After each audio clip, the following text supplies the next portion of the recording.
संघ के अंदर रहे, इन्होंने किस लेवल पे बिहार के अंदर जातिवाद चल रहा है आप लोग देख के सुनिए इतनी जवानी। तो हम लोग चाहते हैं कि तमाम देश के अंदर से ये जातिवाद खत्म होना चाहिए, उसके लिए इंडियन दलित फोरम लगातार वचनबद्ध है, कटिबद्ध है। तो मैं चाहूंगा संजय केवट से अपनी बात रखें।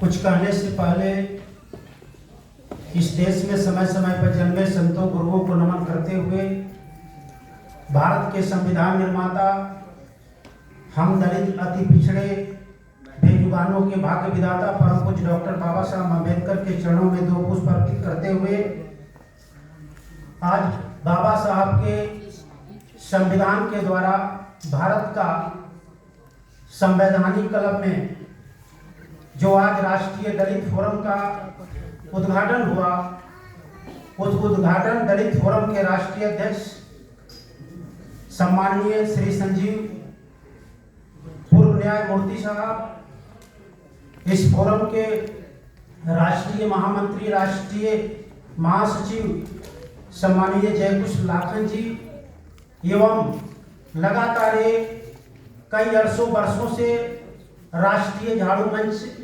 बनाकर देश में दलितों को जगाने का काम किया और तथा मंच पर मंचासीन सारे पदाधिकारी को संजय केवट की ओर से इलेक्ट्रॉनिक मीडिया, प्रिंट मीडिया तथा इस कार्यक्रम में जितने सज्जन माताएं एवं बहनें आए हैं, सबको संजय केवट की ओर से, राष्ट्रीय दलित फोरम की ओर से सबको चंदन बंदन अभिनंदन और स्वागत करता हूं। अभी आपने एक वक्ता को सुना,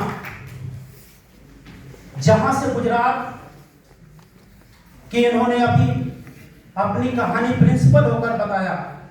आप सोच सकते हैं कि गुजरात से देश चल रहा है, वहां के प्रधानमंत्री हैं, गुजरात के गृह मंत्री हैं। अभी आप चंद दिनों पार्लियामेंट में सुने होंगे।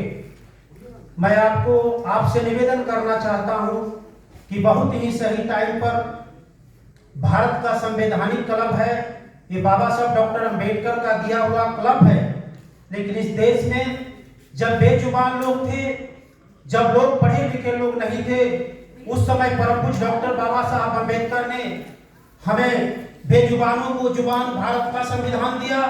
लेकिन परम पूज्य डॉक्टर बाबा साहब अंबेडकर के संविधान पर लिखे हुए आज हम पढ़ लिख कर काबिल बने, जज बने, कलेक्टर बने, एसएसपी, बीडीओ, सीओ, शौचालय से सचिवालय तक गए, लेकिन आज हम भारत के संविधान को नहीं बदल सकते हैं। ये हमारे लिए दुर्भाग्य है।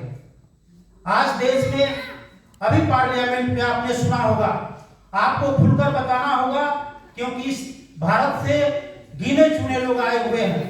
इस देश में संस्था और व्यवस्था इस देश में हजारों चलती है, लेकिन इस देश में कहीं ना कहीं कोई पार्टियां की गुलाम हो जाती है। मैं राष्ट्रीय अध्यक्ष महोदय, राष्ट्रीय महामंत्री महोदय से निवेदन करना चाहता हूं कि आप निष्ठा और ईमानदारी से काम करें।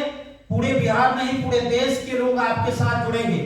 अभी आप बाबा साहब डॉक्टर अंबेडकर के बनाए हुए संविधान से पार्लियामेंट में कितने एमपी हैं, एमएलए हैं, लेकिन इस भारत के संविधान को कोई बचा नहीं पा सकता है।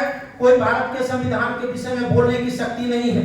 इसलिए आपने जो न्यायमूर्ति साहब इतने बड़े त्याग देकर राष्ट्रीय दलित फोरम का निर्माण किए, तहे दिल से संजय केवट ओबीसी समाज का होकर मैं आपको तन मन धन से तहे दिल से आपके साथ हूं और इन्हीं चंद शब्दों के साथ आप लोगों का पुनः चंदन बंदन अभिनंदन करते हुए जय भीम, जय भारत।